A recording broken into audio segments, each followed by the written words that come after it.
I was 300 feet below the Atlantic when the emergency line rang. A call that shouldn't have reached me, not that deep, not that silent. The radio operator looked pale. "It's your son, sir. He's in ICU." The words barely carried through the static, but the next sentence carved into my bones. "Your ex-wife's new husband locked him in an industrial freezer as punishment. He's 8. The room spun. My throat tightened against the recycled air. I could hear the hum of the submarine's engines, steady, indifferent, mechanical, everything I wasn't. My captain stood at the control station, his eyes locked on me. He didn't need to ask. 48 hours, leave, he said quietly. Go handle your family business. I nodded once, no words, no thank you. Just a soldier walking toward the sound of something breaking. By the time I reached the surface, my son was alive, barely. His small hands covered in frost burns. His lips, cracked, blue. He didn't open his eyes when I whispered his name. She was there, my ex-wife. Her mascara smudged into rivers of guilt that didn't convince me. Beside her stood him, the new husband. A tall, polished man with hands that had never known consequence. "He didn't mean to," she started. I cut her off with silence. That silence she used to fear when I came home from deployment. Later that night, when the doctors spoke in soft tones, I watched her comfort him. A hand on his arm, a shared look. And suddenly, the word accident felt too rehearsed. Her tears were performance. His posture, too steady for remorse. Something was off. A different kind of cold filled the room. I stayed in a cheap hotel near the hospital. Didn't sleep, didn't drink, didn't feel. Instead, I listened. Her calls, her messages, her late-night visits to the man who almost killed my son. Each move calculated, desperate, deceptive. Old habits kicked in. Training never dies. I planted a recorder in her car, cloned her phone through a recovery backup.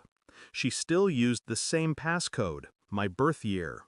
The recordings painted the truth in slow, deliberate strokes. She wasn't just defending him, she planned it with him. Insurance payout, custody shift. "A tragedy that binds us closer," she said on one call. My jaw clenched so tight it hurt to breathe. In another life, I'd have snapped his neck clean. But rage is a blunt instrument. I've learned to cut with silence. 2 days later, I had everything. Recordings, bank transfers, a message chain where she joked, "He'll get over it, kids heal fast." I printed it all, black ink on white paper. No drama, no fire, just truth, frozen and clinical. When I entered her house, she looked startled, then softened. "Mark, please, I handed her the folder. Her fingers trembled as she flipped through the pages. Audio transcripts, screenshots. His name linked to her account. Color drained from her face. Her mouth opened, but no sound came out.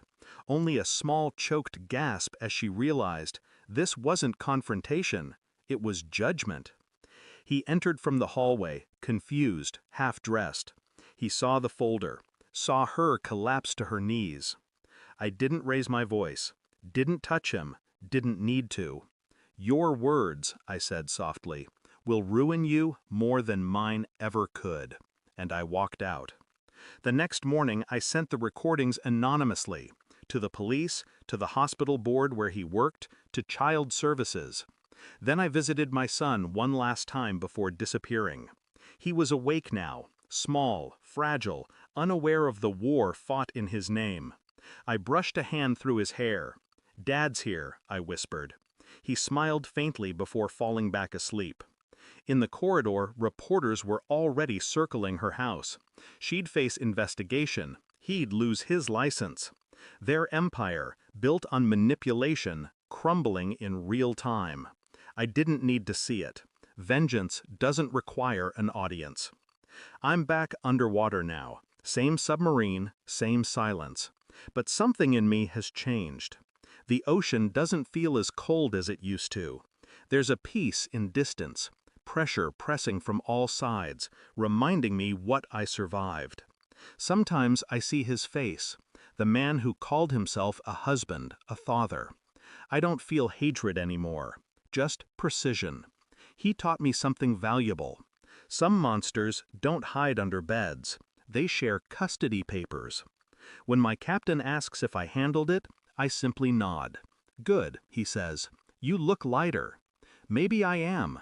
Or maybe I've just learned that love and war are fought the same way, in silence, below the surface, where no one hears the screaming. Thanks for watching. Don't forget to like, share, and comment. Subscribe now to Cheating Stories Insight World for more amazing stories.